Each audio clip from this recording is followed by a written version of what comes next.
Pasa a vosotros, hermanos, buenas noches otra vez, el último video de esta serie, porque me propongo escribir el tema en un librito sobre el Apocalipsis, lo que yo alcanzo a ver en el planteamiento profético. A raíz de estos videos, un saludo para mi hermano Shu y para los que están siguiendo los videos. Aprovecho para saludar a Pat Calderón, mi familia, a toda la familia Calderón de Airajo. Un saludo, veo que pusieron ahí un like, salúdenme a mi tío, aquí estamos grabando. Han surgido preguntitas, ¿no? Hermanos, podemos diferir en puntos, pero no hay que perder la amistad. Estos son, yo aquí estoy compartiendo lo que veo de las escrituras y probablemente, pues siempre es un poquito tenso, ¿no? Cuando te encuentras una persona que no cree como tú, porque le estás tocando puntos que él no acepta o nunca los había visto, y obviamente empieza a defenderse como lo haría yo mismo, ¿no? Lo importante es tener la madurez y entrar en los temas bíblicos. Es bien curioso una pregunta que me hizo un pastor respecto a este tema, me lo hizo en persona. Dice: a la verdad, hermano Elías, vendrá, pero ya vino. Vendrá, pero ya vino, es Juan. No pude sacarlo de ese punto, pero yo le hacía la pregunta, ¿no? En Mateo 17, verso 10, ya solo para contestar ese puntito y pasar a la visión de Apocalipsis 12. Entonces sus discípulos le preguntaron diciendo: ¿por qué dicen pues los escribas que es necesario que Elías venga primero? Y respondiendo Jesús les dijo: a la verdad, Elías vendrá primero y restituirá todas las cosas. El problema de esta frase es insalvable, porque cuando el Señor les está diciendo a ellos en ese momento, después de la transfiguración, a la verdad, Elías vendrá primero y restituirá todas las cosas, Juan Bautista está muerto. O sea, no se puede estar refiriendo a Juan, porque Juan había sido ejecutado por Herodes capítulos atrás. Ustedes saben que cuando Cristo se entera, él se va y se aparta al desierto, ¿no? Por eso en el siguiente verso dice: aunque yo les digo que Elías vino y ni lo conocieron. Pero el punto es, cuando ellos le preguntan en ese punto de tiempo, y él les contesta: a la verdad, Elías vendrá primero, Juan ya está en la tumba. Ese es el problema de la frase. Entonces verdaderamente hay un Elías venidero, aunque claro que vino Elías porque tenía el espíritu y la virtud de Elías Juan, pero vendrá. Este pastor se cerró y dijo: vendrá, pero ya vino. Entonces no toma la expresión del Señor. Ahí se estanca la enseñanza y ya no se puede recibir más. El otro planteamiento muy común es que en realidad no es un profeta sino dos, Israel y la iglesia, que obran en un periodo de 2000 y pico de años desde que se abrió la gracia, y que han estado los dos profetas, pero el planteamiento de que han estado dos no está en las palabras del Señor, porque Elías y Moisés realmente están en la visión, pero no dice vendrá Moisés y Elías, sino Elías vendrá. O sea, Cristo no revuelve los temas. El profeta prometido es Elías, no Moisés. Y otra cosa, cuando se habla del libro de Apocalipsis, se cita, por ejemplo, Apocalipsis capítulo 11, de los dos testigos. Hay que entender, hermanos, y aquí depende qué enfoque tienes tú del plan de Dios, cuáles son los puntos principales que Dios el Todopoderoso está llevando a cabo en lo que falta de la historia. Si tu enfoque es que la iglesia es la principal y Israel es secundario y se queda la gran tribulación, pues vas a partir la Biblia según tu enfoque, ¿no? Si tú enseñas o crees, te han enseñado que Israel es una cosa y la iglesia es otra, estás violando muchas escrituras que de ambos pueblos hizo uno, etcétera. No podemos tener dos novias, tener dos pueblos separados, porque eso sería contradecir el ministerio y el planteamiento del Evangelio, de que por un mismo espíritu, un solo cuerpo, un solo bautismo, todo, por la sangre de Jesús y por el perdón de los pecados, sobre todo ese punto, que por un mismo espíritu en ambos tenemos entrada al Padre y es un solo cuerpo. Pero el punto que yo quería comentar era que realmente el planteamiento general es que Dios encierra en incredulidad a los judíos y solamente crea un remanente para que entren todas las naciones gentiles después. Pablo nos explica, y Cristo mismo dijo, cuando haya entrado la plenitud de los gentiles, o será predicado el evangelio del reino en testimonio a todos los gentiles, y entonces vendrá el fin. Note que ese vendrá el fin es que una cosa es la predicación de gracia para todos los gentiles, y después entra el periodo del fin. Y amados hermanos, el periodo del fin no es el periodo de gracia. El periodo del fin son 3 años y medio, 42 meses, 1260 días, tiempos y la mitad, media semana profética, que aparece tanto en Daniel como en el libro de Apocalipsis, que por cierto no es una semana profética la que queda, sino media semana. Está esto en las 70 semanas, a la mitad de la semana empieza el tiempo de gracia. En medio está el número indeterminado, que nadie lo puede calcular. Lo único que se nos dice, cuando haya entrado la plenitud de los gentiles, entonces todo Israel será salvo. Es decir, Dios empieza a redimir a Israel, pero en el tiempo del fin. Y el tiempo del fin son 3 años y medio, tiempos y la mitad, y no esa semana mal entendida e insostenible en el libro de Apocalipsis. En el libro de Apocalipsis usted nunca va a encontrar una semana profética, sino media semana. Aún la bestia que sube del abismo se le da autoridad para obrar 42 meses. No existe la semana famosa de la tribulación, ni en Daniel ni en Apocalipsis. Siempre queda tiempos y la mitad. Si yo digo que el Elías ha estado aquí desde que la iglesia ha estado, y luego me invento que también está Moisés, partiendo de una visión que corresponde al tiempo del fin, es decir, el libro de Apocalipsis, estoy revolviendo las papas con los camotes. Perdonen por ese mexicanismo que lo aprendí del pastor Efraín Valverde. No, el tiempo del fin es el tiempo de angustia, y es muy diferente al tiempo de gracia que se le da a las naciones gentiles para que reciban el evangelio. Hay algunas cosas que saltan a la vista cuando se habla de este último periodo de la historia, estos 3 años y medio, o este tiempos y la mitad, y sería muy bueno que usted las anotara en su mente, si le interesa el tema. Número 1, la Biblia dice en varios textos que será un tiempo de angustia, cual nunca fue desde que hubo hombre en la tierra, ni será.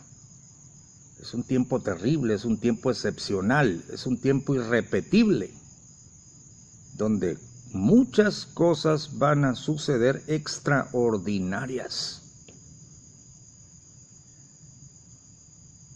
Tiempo de angustia. Por favor, usted no puede decir que la iglesia es Elías y ha estado obrando en el tiempo de angustia desde Pentecostés. No, al contrario, les envío a Elías el profeta antes que venga el día grande y terrible de Jehová. Porque el planteamiento es correcto, ¿no? Entran los gentiles y ahora falta la redención de Israel. En Daniel 12 dice, y en aquel tiempo se levantará Miguel. La segunda característica del tiempo del fin es que se va a levantar el poderoso arcángel Miguel y está relacionado su trabajo con el tiempo de angustia. Mire, y en aquel tiempo se levantará Miguel, el gran príncipe que está por los hijos de tu pueblo. El ministerio de Miguel está relacionado con Israel, no con la iglesia, con Israel. Una vez que entra el periodo de la redención de Israel, entonces Miguel se levanta, hermano. ¿Y qué pasará? Punto y coma. Y será tiempo de angustia cual nunca fue. Después que hubo gente hasta entonces, mas en aquel tiempo, mire cómo dice, qué puntual es el profeta. No es el profeta, es Gabriel el que le está diciendo a Daniel. Mas en aquel tiempo, ¿cuándo? En el tiempo de angustia, cuando se levante Miguel, será libertado tu pueblo, todos los que se hallaren escritos en el libro de la vida. Después de eso ocurre la resurrección, y muchos de los que duermen en el polvo de la tierra serán despertados, unos para vida eterna y otros para vergüenza y confusión perpetua. Hermanos amados, una cosa es el periodo de gracia, otra cosa es el periodo del fin. En el periodo del fin será un tiempo de angustia excepcional. Se le va a levantar Miguel y se va a salvar Israel en aquel tiempo. Siempre que se lee los que estuvieron escritos en el libro, investigue usted el concepto. Se trata de la salvación. Hay versiones que dicen, y en ese tiempo se salvará tu pueblo, la redención a Israel después que haya entrado la plenitud de los gentiles. Ahora, claro que Daniel tiene la interrogante natural, y los entendidos resplandecerán como el resplandor del firmamento, le dice el ángel. Ya entra el periodo del milenio y la eternidad, ¿no? Y los que enseñan la justicia a la multitud, como las estrellas a perpetua eternidad. El apóstol Pablo dijo que habría una estrella diferente a otra en gloria, ¿no? Ya es el reino, ¿no? Eterno. Tú, empero, Daniel, cierra las palabras y sella el libro hasta el tiempo del fin, porque el tiempo del fin son 3 años y medio que no podemos confundir con el tiempo que obra la iglesia y que predica la iglesia para salvación. Pasarán muchos, se multiplicará la ciencia, y yo, Daniel, miré, y he aquí que otros 2 que estaban, el uno de esta parte a la orilla del río y el otro de la otra parte a la orilla del río.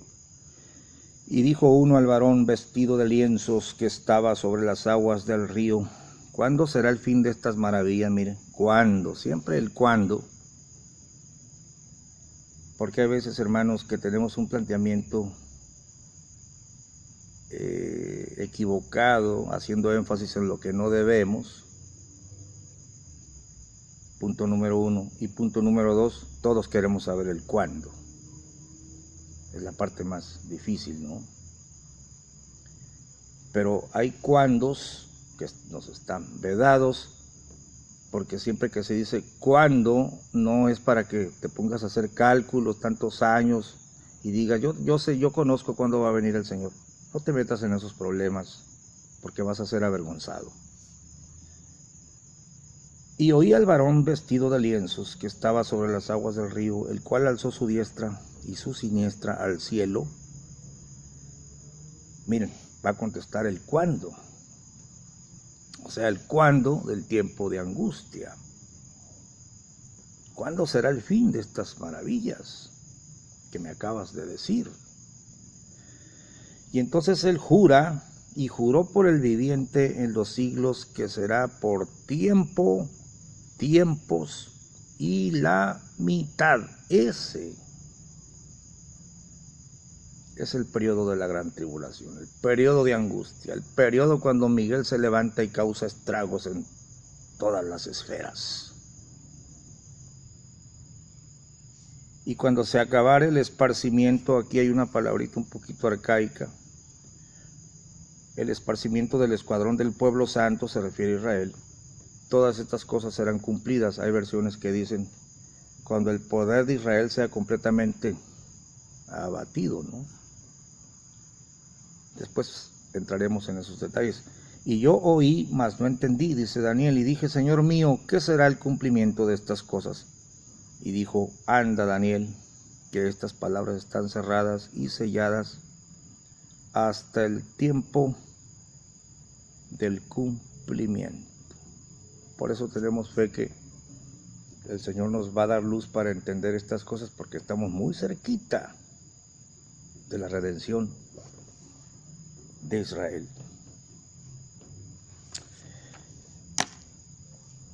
Hablando del plan de Dios, y ya voy a finalizar, hermanos, porque no es mi intención tocar todo el tema, pues es arduo solamente darle a usted unas directrices básicas, sencillas.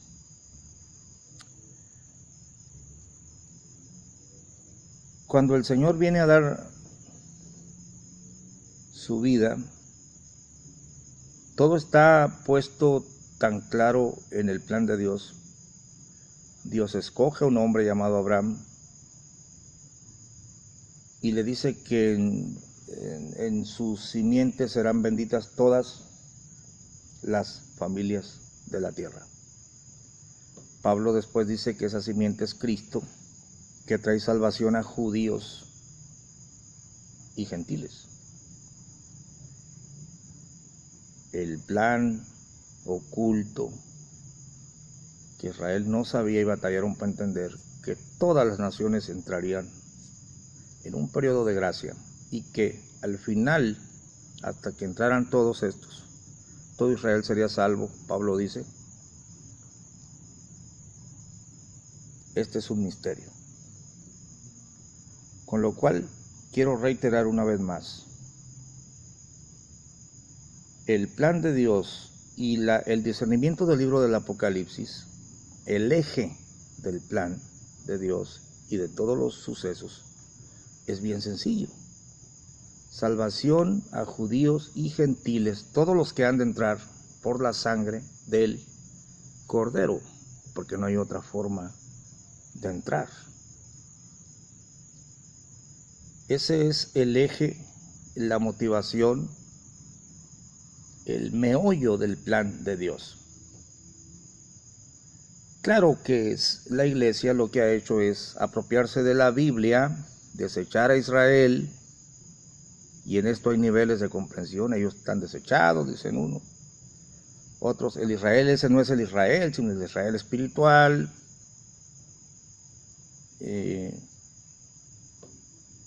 La iglesia es la buena, la iglesia, ellos se quedan a la gran tribulación. Aquí tenemos un grave problema, ¿no? Número uno, cuando la iglesia gentil elabora sobre su propia importancia, eso se llama arrogancia, y en lugar de creer el planteamiento del apóstol Pablo y de todos los profetas, en lugar de decir, Israel será redimido por la sangre del Cordero, antes de la segunda venida, por supuesto, elaboraron su propia teoría y dicen que la iglesia se va al cielo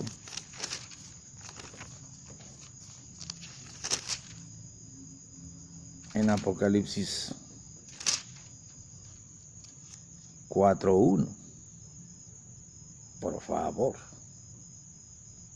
Después de estas cosas miré, y he aquí una puerta abierta en el cielo, y la primera voz que oí era como de trompeta, que hablaba conmigo diciendo: sube acá,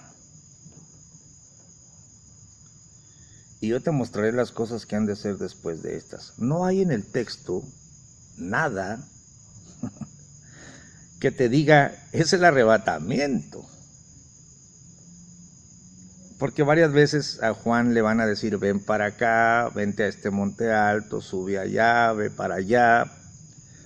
Simple y sencillamente es parte del desarrollo de la visión. Y literalmente dice que es Juan, y no para arrebatar a la iglesia, sino Juan, yo te voy a mostrar otras cosas. Fui y miré un trono blanco.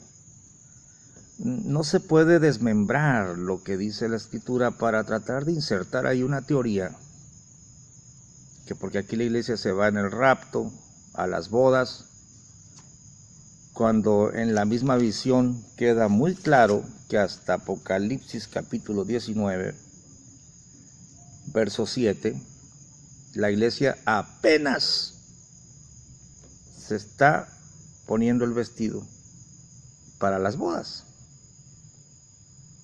19:7, gocémonos y alegrémonos, démosle gloria, porque son venidas las bodas del Cordero y su esposa se ha aparejado. Mire, apenas se está preparando, y le fue dado que se vista de lino fino, limpio y brillante, porque el lino fino son las justificaciones de los santos. Y él me dice, escribe, bienaventurados los que son llamados a la cena del Cordero.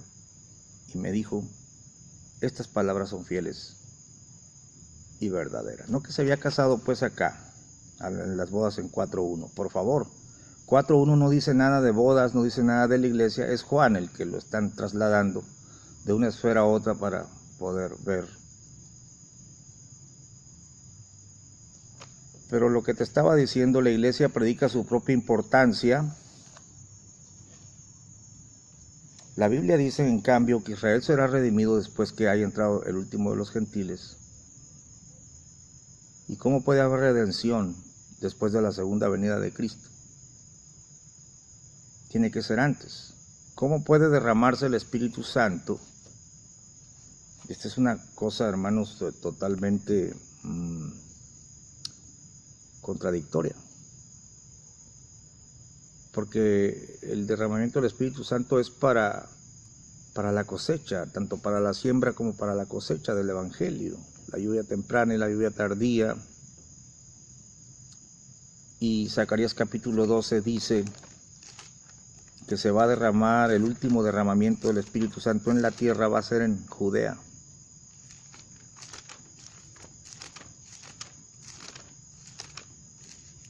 En Judea y en Jerusalén.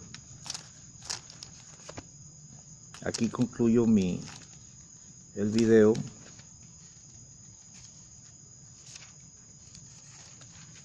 Pero a los hermanos les prometo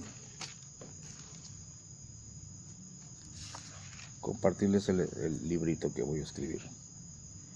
Zacarías 12:9. Y será que en aquel día yo procuraré quebrantar todas las gentes que vinieren contra Jerusalén, y derramaré sobre la casa de David, fíjese bien dónde, y sobre los moradores de Jerusalén. Por eso estamos esperando el reverdecimiento de la higuera, el profeta Elías que venga, según lo que dijeron los profetas, para que se derrame. Y sobre los moradores de Jerusalén, espíritu de gracia y de oración. Y mirarán a mí, a quien traspasaron, y harán llanto sobre él. Es que antes el profeta había dicho, el profeta Isaías, refiriéndose a las naciones gentiles, mirad a mí y sed salvos todos los términos de la tierra. Eso, a ver, ¿dónde está? Se puede leer en Isaías 45, 21 al 23. Mirad a mí y sed salvos todos los términos de la tierra, las naciones. Pero vendrá un tiempo que en Jerusalén y en Judea habrá un derramamiento para que miren al Señor, como cuando miraron a la serpiente, todo aquel que miraba. Pero ¿cómo pueden ver si hay un velo? Bueno, cuando se arrepientan. Por eso dice espíritu de oración, de gracia y de oración, y mirarán a mí. Entonces Israel va a ser redimido por la sangre de aquel que fue traspasado. No hay otra forma.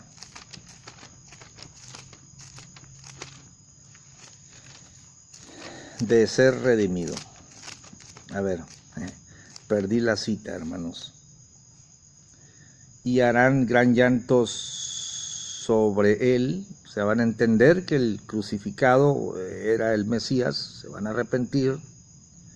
Sobre unigénito afligiéndose sobre él como quien se aflige sobre primogénito. En aquel día habrá gran llanto en Jerusalén, como el llanto de Adradimón en el valle de Megido. Y la tierra lamentará cada linaje de por sí. Qué terrible, hermanos. Sigue leyendo en el capítulo 13 que el capítulo no existe. Es la división natural posterior, pero dice, y en aquel tiempo habrá manantial abierto para la casa de David y para los moradores de Jerusalén. Se trata de la redención de ellos al final de los tiempos. Dice, habrá manantial abierto para la casa de David y para los moradores de Jerusalén, para el pecado y la inmundicia. Este será mi pacto con ellos cuando yo quitare sus pecados. Entonces, ¿qué esperas ver en el libro de Apocalipsis?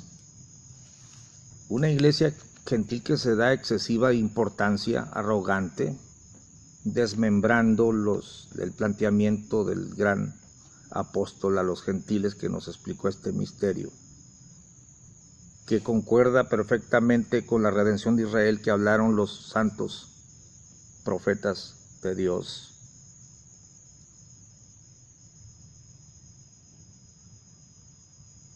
Por eso se te enseñó que la iglesia es la importante, Israel se queda y todo se lo aplicas a Israel. Y cuando lees que aquí están los que guardan los mandamientos de Dios, no, esos son los que se quedaron. Cosas todas inventadas, porque crees en una novia que se casa, pero siempre se estaba preparando hasta el capítulo 19, después de la ejecución de la gran ramera. Vienen las bodas del Cordero. Que no puedes desmembrar la cronología de los actos. ¿Qué esperas ver en el libro del Apocalipsis? Claro, si tienes tu propio planteamiento, vas a plantear a una iglesia de excesiva y arrogante importancia, pero en realidad lo que está en el libro de Apocalipsis es la introducción de la condición de la iglesia gentil en el mensaje a las 7 congregaciones, y después lo que sucederá para la redención de Israel, donde Juan ve a los señalados o a los escogidos, donde ve a un cordero en el monte de Sión, redención para ellos, donde ve a una mujer pariendo y dice, ahora ha venido la salvación, donde ve el cántico del Moisés y el cántico del Cordero, que te está hablando de los dos pueblos, ambos redimidos por la sangre de Jesucristo, en el gran misterio oculto. Y ya lo demás es la venganza de los enemigos de Dios. En el siguiente video, porque no logré cubrir lo que quería cubrir, ahora sí será el último, perdonen, hablaremos de la mujer vestida del sol y del dragón que quiere devorar a su hijo. Un pasaje tan incomprendido, tan incómodo para los exégetas, que parece estar fuera de lugar en el libro de Apocalipsis. Porque si no encuentras la verdadera aplicación, quedas encerrado en un terrible anacronismo. Si dices que es Jesucristo el Hijo varón, no vas a poder sostener esa idea. Si dices que es la Virgen María la Señora y Jesucristo el Hijo varón, menos. Pero esto lo veremos en el próximo video. Dios te bendiga.